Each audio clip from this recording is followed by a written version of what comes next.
సమూయేలు చేస్తున్న పని ఏంటంటే ఇంకా రాజుగా అభిషేకించాడు. ఎవరిని? దావీదుని. ఆ విషయం దావీదు మర్చిపోలేదు. ఆనాటి నుండి దేవుని ఆత్మ అతని మీదకి బలం మీద కాదు దిగి వచ్చింది. ఎవరి మీదకి? దావీదు మీదకి. ఇప్పుడు అభిషేకం అయిపోయింది. గొలియాతుని చంపాడు.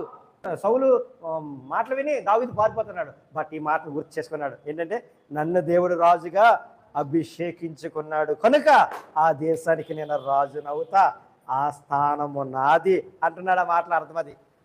ఆ స్థానము ఏ స్థానము? ఆ ఇశ్రాయేలు దేశము నాది. ఎందుకంటే నన్ను రాజుగా అభిషేకించాడు.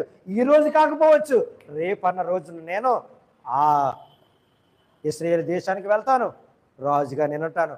అదంతా కూడా నాదే, అందులో ప్రాప్తి నాకుంది, అందులో పాలు నాకుంది అని విశ్వాసం మాట్లాడు. దావీదు చూస్తున్నాడు, నన్ను సమూయేలు అభిషేకించాడు దేవుని పేరట.